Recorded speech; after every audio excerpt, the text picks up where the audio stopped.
Hacemos contacto a esta hora de la mañana con Richard Martínez, ministro de Economía. Buenos días, ministro, bienvenido al programa. Buenos días, Janet. Un saludo a la audiencia. Bueno, en los últimos días se presentó ya la propuesta para poder recaudar fondos en primera instancia para atender la crisis humanitaria que ha desbordado al país, al sistema de salud, y pues que es una situación que se vive en varios países. Pero también se ha criticado porque consideran que el plan solamente está atendiendo esa parte, la parte humanitaria, pero no se está pensando a fondo y a largo plazo en la reactivación económica que necesita el país, y que desde hoy se necesita generar esa confianza para poder continuar en medio de la difícil situación que estamos viviendo. Quisiera entrar de lleno, por cuestión de tiempo, a analizar cuáles son las propuestas que se han puesto sobre la mesa y cuáles son las críticas que se han hecho, para ver usted que nos puede responder. En principio se ha pedido la contribución a título personal de los empleados y de las personas en general en nuestro país que pueden tener algún tipo de ingreso, y de las empresas a nivel de sus utilidades y a nivel de sus ingresos también, para poder atender la crisis humanitaria. Y en esto la mayoría está de acuerdo, pero no dicen que no se debería plantear en una modalidad como que fuera un nuevo impuesto escondido. ¿Qué puede responder usted? Gracias, Janet. El concepto básico es que para esta fase de resistencia, de confinamiento, nosotros tenemos que garantizar que los recursos lleguen a los más pobres. Por un lado, por eso se ha trabajado en este instrumento de las personas que más tienen para aquellas personas que no tienen prácticamente. Por el otro lado, tenemos a las empresas que son empresas más robustas, que pueden ayudar a las más frágiles. Ahí me gustaría hacer una acotación, Janet. No se está grabando al ingreso de las empresas, sino a aquellas empresas que tuvieron el año pasado una utilidad superior a $1 millón. Es decir, es un grupo marginal de empresas, justamente para evitar que se siga presionando la liquidez que hoy ya está complicada de las empresas. También se trabajarán en excepciones. Hay sectores que, aun cuando hayan tenido, le ponía un ejemplo, el florícola, por ejemplo, aun cuando hayan tenido un año de utilidades altas, alguna empresa, hoy pues están con una situación muy frágil. Entonces, el concepto esencial de este mecanismo es partir de la solidaridad de aquellas personas que tienen un ingreso, para transferirlo a las personas más pobres para que puedan subsistir, y por el otro lado, las empresas que han tenido algún nivel de utilidad el año anterior, para que puedan apoyar a las empresas más frágiles. Ese dinero, distinto a lo que se ha hecho en el pasado, busca tener un nivel de observación y de coordinación, de acompañamiento de personas que tengan alto nivel de respetabilidad en el país, y obviamente de los órganos de control, particularmente de la Contraloría, que tiene que ir acompañando el uso de esos recursos. ¿Por qué se hace esto, Janet? Lamentablemente el Ecuador no tiene el margen fiscal, los ahorros públicos que tienen otros países, y la capacidad de acceso a financiamiento también es limitada. Esa es la razón por la que el Ecuador tiene que adoptar medidas de esta naturaleza, que son distintas a las que corresponden en una situación actual. Ministro, pero lo que se dice es que en este momento establecer, digamos, un monto igual para todas las empresas que usted manifiesta han ganado más de $1 millón podría ser un error, porque muchas de estas empresas, ese dinero no es que se va al bolsillo de los accionistas, o no es que pues se va a beneficio de unos cuantos miembros de la empresa. Ese dinero en este momento de iliquidez se necesita precisamente para sostener a la empresa viva. Un ejemplo son las florícolas. Usted lo ha puesto sobre la mesa, y en esa realidad de las florícolas hay muchas otras empresas. Caso, la semana pasada tuve una conversación con el presidente de los hoteleros, misma situación. Entonces, es decir, pudieron haber tenido una ganancia importante, una utilidad importante, pero en este momento la iliquidez es brutal. Entonces, pedir como una contribución obligatoria, como se ha manifestado, tal vez hay empresas que no lo puedan asumir, tal vez haya personas que en su realidad, por más que quieran aportar, no lo puedan hacer. Entonces, allí es donde se califica esto como un impuesto de alguna manera escondido. Janet, Es importante ver el plan en las 3 etapas que se han diseñado. El primero es de resistencia, el segundo de reactivación y el tercero de recuperación. Y en este caso concreto, el que usted menciona, es por eso que, como se está diseñando la ley, se establece que se harán excepciones en casos en los que exista una afectación severa derivada de la crisis actual. Pero sí hay otros sectores también que están operando y que están generando ventas a pesar de las circunstancias, y creemos que son sectores que, a pesar de la complejidad, pueden apoyar en este concepto de solidaridad, no para pagarle al Estado, es para crear un mecanismo de solidaridad entre empresas. Son menos del 1% de las empresas que han generado más de $1 millón de utilidades. De esa, con las exclusiones, se reducirá aún más ese valor, y esos recursos están pensados en acompañar a las empresas más frágiles para que puedan tener recursos de largo plazo a baja tasa de interés y poder así apoyar. Obviamente esto no quiere decir que el Estado no va a hacer nada. El Estado ya ha hecho en la medida de sus posibilidades y va a seguir haciendo. ¿Qué ha hecho? Ha diferido el impuesto a la renta y el IVA para microempresas. Se va a ampliar eso para pequeñas y medianas empresas. El Consejo Directivo del IES va a aprobar también una resolución para diferir los pagos de aportes patronales, que son obligaciones de las empresas con el Estado. También hemos suspendido los cortes de los servicios de luz, de agua. Se ha ampliado la base de protección social de una manera importante para dar subsistencia a aquellas personas que hoy lo necesitan. Estamos hablando de que en este mes se ha ampliado la base de protección social a 440,000 personas. El próximo son 550,000 más, es decir, 1 millón de personas que van a recibir una transferencia monetaria, que son personas que no tienen la oportunidad de contar con un ingreso directo o fijo, que viven del día a día. Que pensemos en la persona que tiene una vulcanizadora, el jardinero, el carpintero. Esas personas están recibiendo ya una transferencia monetaria. El Estado ha reorganizado su presupuesto. Allí hay cerca de $150 millones para atender eso. Y planteamos que esta cuenta nacional humanitaria pueda atender a 1 millón de personas más a través de estos mecanismos de supervivencia que le permitan a estas personas mantenerse durante este confinamiento con alguna oportunidad que le permita salir más adelante. La reactivación y la recuperación viene acompañada de un concepto esencial, que es el acuerdo entre las partes, Janet, que lo voy a explicar. Y la recuperación obviamente necesita reformas estructurales que también están en la agenda de trabajo. Simplemente, ministro, recogiendo sus palabras, en esta ley que usted dice que se podrían tomar dar excepciones a empresas que en este momento, o sectores que en este momento no puedan hacer la contribución en la medida que se les está solicitando, sino tal vez se les pueda, digamos, determinar alguna consideración especial, habría que establecer en esa ley el criterio. Es decir, con qué criterio se establece que unas pueden dar más y otras pueden dar menos, pero pues ese detalle simplemente lo dejo ahí, que debería, y me imagino, estará en esa ley. Crítica puntual que le hacen, que en ese momento también se está en la situación en la que se está porque el gobierno no tomó las medidas a tiempo. Es decir, en este momento el esfuerzo del pago de impuestos, el esfuerzo de la contribución de las empresas cae también en este saco roto que es de mantener un Estado obeso, un Estado que no ha logrado reducirse en la medida que tenía que reducirse, que es una situación complicada y dura, sí, pero que pues no se ha presentado un plan lo suficientemente fuerte a largo plazo para poder tener todas los planes de ayuda, no sé, para las personas que puedan salir del Estado. Es decir, no ha habido ahí algo convincente.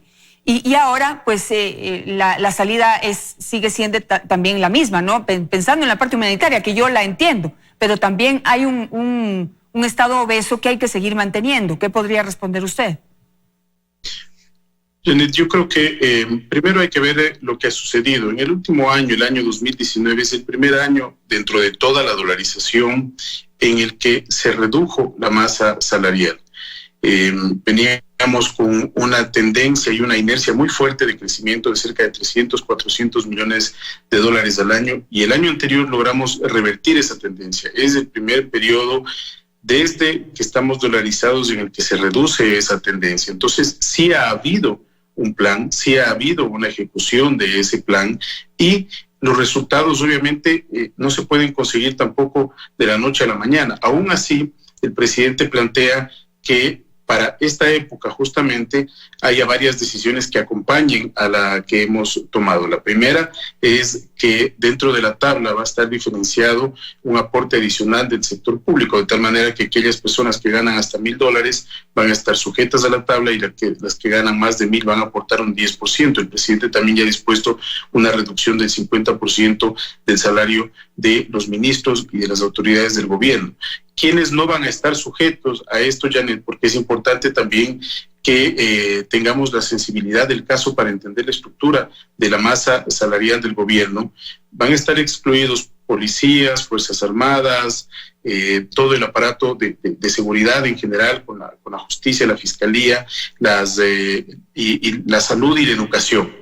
Entonces, es importante también observar que esas personas hoy computan cerca del 70-75%, si incluimos a las personas que están en territorio a través de la inclusión económica y social, llegamos a más del 80%. Esa es la estructura del gobierno. Aún así, con ese desafío, nosotros hemos logrado en el último año que por procesos de optimización dejemos o cerremos vacantes por cerca de 30,000 posiciones entre el año de diciembre del 2018 y 2019. Entonces, hay un plan, está en marcha, pero son temas que, insisto, no se pueden hacer de un momento al otro. Ya hay resultados concretos.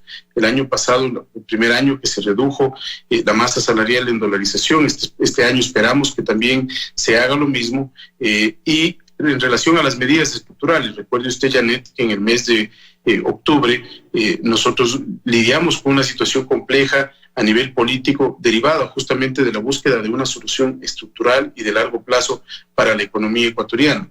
Eso no fue posible, lamentablemente, pero no quiere decir que no debamos trabajar en aquello futuro para generar las reformas que necesita el país. Avancemos entonces, ministro, pasando esta etapa humanitaria que todavía está, digamos, abierta a la discusión y a poder llegar a un acuerdo que sea beneficioso para todos, pero principalmente para quienes más lo necesitan ahora, que son quienes están siendo víctimas del COVID-19 y pues que necesitan ser atendidos con urgencia y con eficiencia. Usted habla de una segunda etapa, es decir, una etapa en donde entraríamos en una serie de acuerdos, porque paralelo a esta crisis de salud viene y está ya la crisis económica, la crisis de las empresas, que ya vamos para la 4ª semana cerrados, sin vender, sin poder generar ingresos, y muchas ya han entrado en realmente una situación bastante complicada. ¿Qué quiere decir esto de acuerdos y que debería estar contemplado o debe estar contemplado dentro del proyecto que usted va a presentar? Janet, básicamente un principio se establece aquí, y es que todo el marco jurídico, como está diseñado actualmente, puede empujar a muchas personas de manera muy rápida al desempleo. Y lo que queremos es que el acuerdo entre las partes funcione como la norma durante un periodo que permita que tanto las empresas como los trabajadores puedan ponerse de acuerdo. Esto se expande a otras áreas, que el arrendatario con el arrendador también puedan ponerse de acuerdo, el acreedor con el deudor puedan ponerse de acuerdo. Por ejemplo, el arrendador en cánones de arrendamiento, pero particularmente en el aparato productivo es muy importante que de manera sincera y sensata puedan encontrar un acuerdo, por ejemplo, sobre jornadas o sobre salarios, los trabajadores y los empleadores, con un objetivo detrás, que no existan despidos, y también con la garantía de parte del Estado de la protección de aquellas personas que pudieran estar en posición de desventaja en una situación como la que se ha descrito. Por eso es que hay ciertas garantías, por ejemplo, mientras existe el acuerdo entre las partes, no se podrán repartir dividendos. Por ejemplo, mientras existe el acuerdo entre las partes, tiene que permanecer este concepto de que no existan los despidos de la forma acordada, de tal manera que este concepto es un concepto que se expande a toda la economía porque no es viable. No es viable este momento por las restricciones de liquidez que existen, no solamente en el aparato privado, sino en general en la economía, dadas las características y las restricciones estructurales que tiene nuestra economía. No es posible inyectar los paquetes de recursos que están inyectando otros países como Colombia, Chile o Perú para una entrada fuerte de apoyo. Pero allí es donde nosotros vemos que esta fase de reactivación tiene un centro de acuerdo entre las partes que va a permitir que logremos evitar los despidos. Hay que hacer muchas cosas más, evidentemente. Hay que generar espacio para que el sector privado pueda contribuir con recursos en el mercado energético, en el sector minero. Es decir, hay que seguir activos en esa estrategia que tiene que cristalizarse, porque allí están los recursos del Ecuador, en el sector minero, en el sector petrolero, en el sector energético, a través de consecución de recursos que los puede entregar en este momento el sector privado externo. Y obviamente también hay que destinar los recursos que vengan del exterior para generar créditos blandos para las empresas y para las personas también. Sí, ministro, quisiera que no sé si nos puede detallar un poquito más, por ejemplo, este periodo para poder mantener los acuerdos entre las partes, entre empresarios, empleados, proveedores, bancos, es decir, todos quienes conforman ese movimiento económico dentro de una empresa, ¿cuánto duraría? Le digo porque, por ejemplo, anoche que estuvo Augusto de la Torre también conversando con Milton Pérez en este canal, dijo que debería ser un periodo de 1 año, sugirió. ¿Usted dentro del proyecto tiene un periodo contemplado, ya planteado? Sí, nosotros habíamos pensado que pudiera llegar hasta 2 años, pero ya es parte de lo que se deberá discutir dentro de la Asamblea Nacional también, en un análisis más profundo. Y va a haber casos en los que este acuerdo entre las partes no se pueda dar, que no existan las condiciones para que ese acuerdo se dé. En consecuencia, va a haber empresas que tengan que pasar a un proceso de liquidación. Y en ese caso, lo que plantea el gobierno nacional es que ese proceso sea ágil y expedito. No queremos llegar hacia ello, pero si es que las empresas deben llegar hacia ello, que tengan un mecanismo ágil y expedito, donde los trabajadores estén en la primera línea de pago, es decir, las empresas tienen que pagar primero sus obligaciones con los trabajadores, luego con otros acreedores y al final queda el Estado. Esta es una concesión que hace el Estado y dice, bueno, las obligaciones que existen con el Estado quedan al final porque tienen que ser primero los trabajadores cubiertos. Y en esa fase lo que se busca es que las empresas puedan digamos, recomponerse rápidamente, salir de negocios que no serán sostenibles o que no han podido llegar a un acuerdo. Pero este es un incentivo muy fuerte para llegar al acuerdo, porque nadie quiere, salvo que las circunstancias extremas lo meriten, cerrar su empresa. Nadie quiere despedir a gente, los trabajadores tampoco quieren que la empresa quede. Entonces, el incentivo está allí para el acuerdo entre las partes porque la situación así lo amerita. Estas decisiones vienen acompañadas de otras cosas que les van a permitir a los ecuatorianos tener más tranquilidad en una zona de incertidumbre. Por ejemplo, estamos mejorando el seguro de desempleo para que se pueda activar de una manera más ágil. Estamos ampliando la cobertura de la seguridad social para aquellas personas que se quedan sin trabajo y eso va a permitir que podamos sortear un periodo complejo y que los recursos que vengan del exterior puedan ser encaminados y destinados también a este plan de reactivación. Ya hemos anunciado nosotros recursos iniciales que están por desembolsarse, pero el Ecuador tiene que levantar muchos recursos más afuera. Esa es la otra crítica o la otra sugerencia que se ha hecho desde distintos sectores de análisis económico, y es que en vez de sacarle a las empresas en este momento algo que ha sido catalogado como un impuesto escondido, que en principio tiene esta idea de contribuir en la crisis humanitaria que tenemos, que el gobierno debería solicitar mucho más dinero, porque lo puede hacer, así lo dicen los analistas, al Fondo Monetario Internacional, por ejemplo, o a otros países que en este momento no al precio que quisiéramos, quizás de acuerdo al riesgo país que estamos viviendo, no podemos aspirar a conseguir créditos muy baratos que no sean de parte del fondo u otros multilaterales, pero que en este momento esa podría ser la opción, porque se podría recaudar muchísimo más dinero que lo que se piensa recaudar en este momento a través de esta contribución humanitaria que también prevé la salvación de gran parte del sector empresarial. Janet, no son ideas excluyentes, son complementarias. Es decir, mientras hacemos este trabajo por el lado humanitario y de solidaridad, nosotros tenemos que solicitar muchos más recursos. Por ejemplo, el BID ha entregado ya un cupo adicional de $280 millones. CAF algo similar. Con el Fondo Monetario hemos solicitado la línea de emergencia, que es el RFI, por sus siglas en inglés, y también hemos solicitado recursos al Banco de Desarrollo chino y a la contraparte china. Todos esos recursos se han activado de manera inmediata, algunos se venían trabajando, pero hemos pedido más recursos.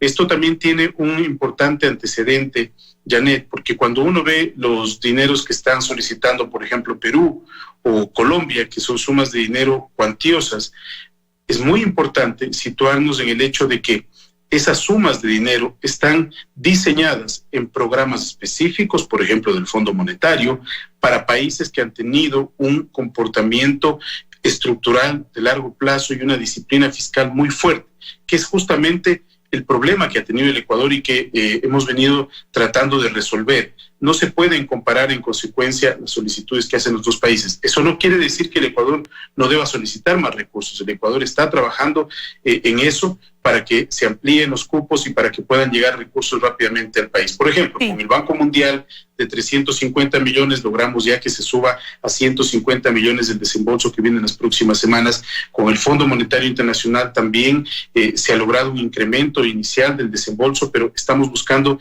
que llegue mucho más a tope en esta parte inicial, y obviamente este plan que estamos presentando, que está totalmente cuantificado, tiene como objetivo salir en la búsqueda de recursos. Los recursos que vengan de otras fuentes y que no tengan una tasa ventajosa para el país, pues como usted dice, tendrán que ser tomados a pesar del costo, porque el país necesita, pero también tiene que haber un marco de sensatez dentro del interés que pague el país. Y una estrategia muy importante, Janet, es la renegociación de la deuda.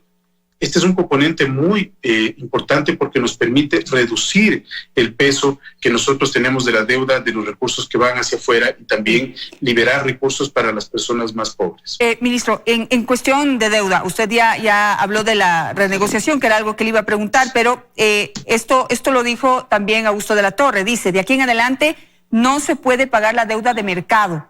¿Usted lo contempla también? ¿Y a qué se refiere con deuda de mercado? Si nos puede explicar a quienes no somos expertos en el tema. Sí, básicamente lo que tenemos que hacer es evitar pagar la deuda que tenemos con los tenedores. Por eso se ha hecho una solicitud de consenso que tendrá que ser respondida hasta este viernes. Hay críticas al pago que se hizo de la amortización del capital, y es importante explicar a la ciudadanía por qué se hizo ese pago.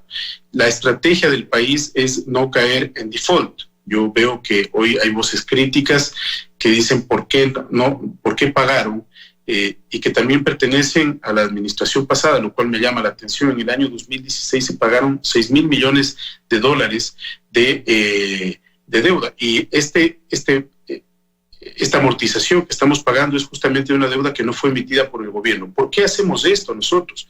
No porque estamos locos ni porque es una voluntad que no tiene ningún fundamento. Es porque no queremos exponerlo al país a un default que tiene consecuencias de largo plazo muy perversas. Las experiencias de otros países es que han tenido que litigar con mucha fuerza y han estado sujetos a una serie de incautación, por ejemplo, de dineros que tienen en el exterior o de activos del Estado. Eso les ha pasado a otros países, pero además se cierra una puerta de financiamiento por 10 años, 7 años, 5 años, dependiendo del país. Entonces, ¿qué hemos hecho?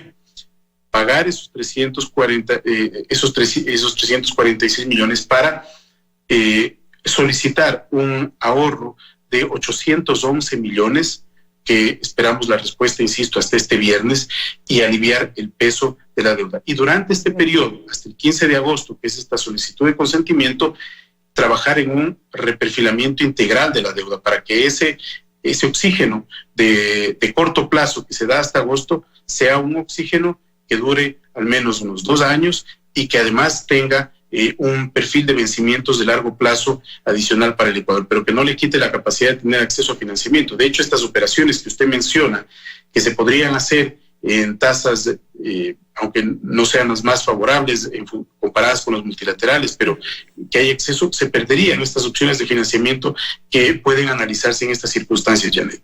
Ministro, en una tercera etapa, y quisiera ya por tiempo ir lo más rápido posible, pero se plantea la necesidad de ya empezar a pensar en una reestructuración del sistema económico, es decir, del sistema que tenemos. Y para ello se dice en este momento que ya es imprescindible, ya no hay otra opción sino la de pensar en la eliminación de subsidios. Es el costo político que eso pueda tener, pero yo creo que estamos en una situación en que quizás hay mucha más personas abiertas a que esa es una necesidad por el dinero que el país necesita y que hoy se está yendo a los contrabandistas y a la gente más rica de este país, contemplando la posibilidad de conservar el subsidio al transporte público, que es el más sensible y delicado y el que golpea directamente a la población pues más pobre o a la clase media de nuestro país, clase media y pobre en nuestro país. Dentro de esa tercera etapa está contemplado esto, así como también un posible incremento del IVA después, cuando ya en esa tercera etapa, cuando ya la economía empiece a funcionar de nuevo. Mire, son reformas estructurales que se necesitan, como usted bien menciona, para esta tercera etapa de recuperación. Una reforma estructural importante es la laboral. En el campo laboral, el marco normativo ha generado mucha exclusión de las personas que las ha dejado en la informalidad. Se ha concentrado más en proteger los derechos de las personas que tienen trabajo, lo cual está bien, hay que proteger esos derechos, pero ha descuidado a aquellas personas que no tienen ningún trabajo. En consecuencia, es una reforma que efectivamente tiene que hacerse para garantizar que podamos crecer de manera sostenida. En el campo tributario hay mucho campo de discusión, pero lo cierto es que el Ecuador necesita garantizar recursos permanentes para sortear la etapa de descalce estructural del déficit y transitar hacia una economía que no sea dependiente del petróleo exclusivamente. Sí. Por el otro lado, por el lado de los subsidios, efectivamente nosotros creemos que como están las cosas, tenemos que avanzar en una estrategia acelerada en ese tema y se está trabajando con el Ministerio de Energía para terminar de diseñar un esquema que nos permita avanzar en ese sentido. Perfecto, ministro. Me quedo con eso. Muchísimas gracias por esta entrevista. Queda pendiente la pregunta de cuándo sería presentado ese proyecto ya a la Asamblea Nacional y pues habrá chance de discutir muchísimo más a profundidad lo que ya se plantee sobre el papel. Gracias, ministro, por estar esta mañana con nosotros.